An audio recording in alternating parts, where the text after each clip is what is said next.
45 लाख की सेना के बीच महाभारत का युद्ध 18 दिनों तक चला और इस युद्ध में कुल 18 योद्धा ही जीवित बचे। महाभारत के युद्ध के पश्चात कौरवों की तरफ से 3 और पांडवों की तरफ से 15 यानी कुल 18 योद्धा ही जीवित बचे थे, जिनके नाम है कौरव के कृतवर्मा, कृपाचार्य और अश्वत्थामा। जबकि पांडवों की ओर से युयुत्सु, युधिष्ठिर, अर्जुन, भीम, नकुल, सहदेव, कृष्ण, सात्यकी आदि।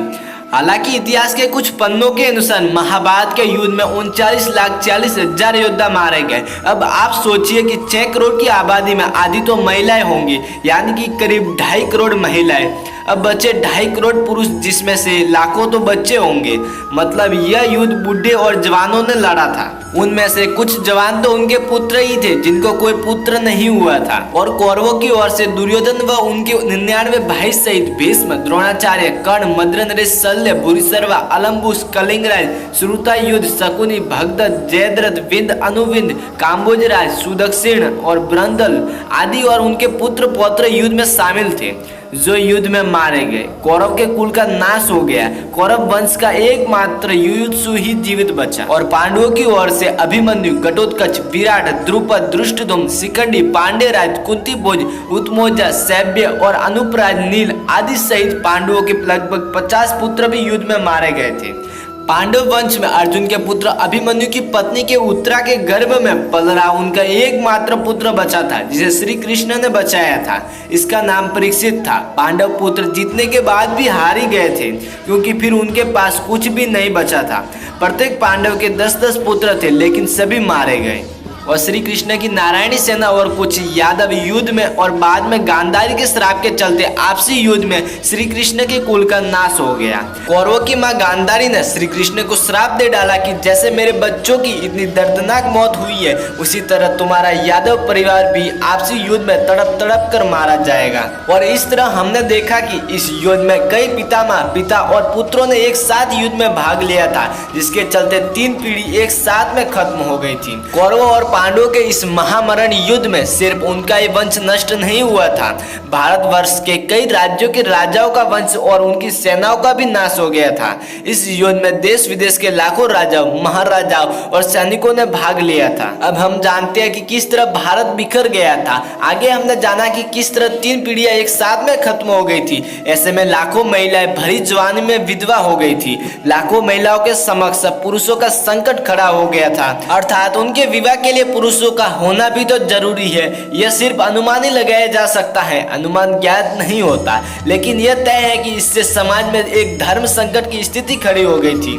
समाज का नेतृत्व करने वाला कोई नहीं था। राज्यों में बिखराव हो गया था। इतने लोग नहीं थे कि वे राज्य की व्यवस्था को संचालित करते। कहते हैं कि इस युद्ध के परिणाम स्वरूप भारत में वैदिक धर्म, समाज, संस्कृति और सभ्यता का पतन हो गया। इस युद्ध के बाद से ही अखंड भारत बहुधर्मी और बहुसंस्कृति का देश बनकर खंड खंड होता चला गया।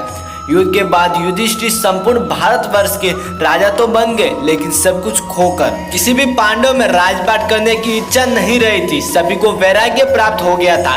देखते हुए युधिष्ठिर ने राजा का सिंहासन परीक्षित को सौंप कर खुद हिमालय की ओर चले गए। जीवन की अंतिम यात्रा पर उनके साथ उनके चारों भाई और द्रौपदी भी चले गए। उनसे पहले ही धृतराष्ट्र और गांधारी भी हिमालय में चले गए थे। वही सभी का अंत हो गया। महाभारत युद्ध के कारण देश बर्बाद हुआ। उस युद्ध ने समूचे आर्यव्रत को खंड खंड कर दिया। इस युद्ध के बाद देश टुकड़ों में बट गया। सैकड़ों वर्षों तक खामोशी छाई रही। लोग अपने अपने तरीके से जीवन यापन करने लगे। पौराणिक धर्म और अन्य कई तरीकों के धर्मों का विकास होने लगा। विदेशी भारत में आकर बसने लगे, लूटने लगे, आक्रमण करने लगे। यवन, शक, हूण, कुषाणों का आक्रमण तो बहुत बाद में शुरू हुआ। उसके पहले महाभारत के बाद तो भारत के हजारों लाखों लोगों ने कालांतर में भारत को छोड़कर बाहर निकलकर अरब, तुर्क, मिस्र, मलेशिया, इंडोनेशिया, चीन, रसिया आदि सभी जगह जाकर बसने लगे। धर्म का एक नया मार्ग खुलने लगा। वहां उन्होंने नई संस्कृति और धर्म की नींव रखी।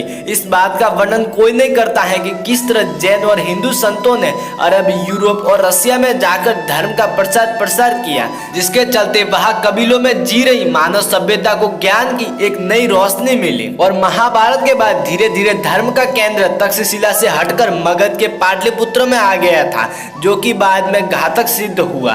गर्ग संहिता में महाभारत के बाद के इतिहास का उल्लेख मिलता है। अयोध्या कुल के मनु की 94 पीढ़ी पर जयद्रथ हुए। जयद्रथ वंश के रूप में 3233 ईसा पूर्व से 2000 ईसा पूर्व तक चला। शत्रुंजय के समय श्री कृष्ण वंशी वज्र नाम का राज्य चला। बाद में यादवों के वंश मिथिला, मगध, विदर्भ, गोंडल, जैसलमेर, करौली, काठियावाड़ी, सतारा, दक्षिण मथुरा, पांड्य देश, पल्लव आदि विभिन्न खंडों में बिखर गए। महाभारत के बाद कुरु वंश का अंतिम राजा निचक्षु था। पुराणों के अनुसार हस्तिनापुर नरेश निचक्षु ने, जो परीक्षित का वंशज अर्थात कि युधिष्ठिर से 7वीं पीढ़ी में था। तो फिर मित्रों, ये था आज का हमारा वीडियो। इस वीडियो में आपने जाना महाभारत युद्ध के बाद किस तरह हमारा भारत देश तबाह हुआ। तो फिर मित्रों, मैं आपसे भी जानना चाहता हूँ कि यदि महाभारत का युद्ध नहीं हुआ होता तो आज हमारा भारत कैसा होता और किस हाल में होता, यह आप हमारे कमेंट बॉक्स में कमेंट जरूर करें। साथ ही अगर मित्रों आप हमारे इस कर्मयोगी चैनल पे नए हैं तो कृपया हमारे इस कर्मयोगी चैनल को सब्सक्राइब भी जरूर कर दें। ठीक है मित्रों, आज के लिए इतना ही। फिर मिलते हैं अगले वीडियो के साथ में।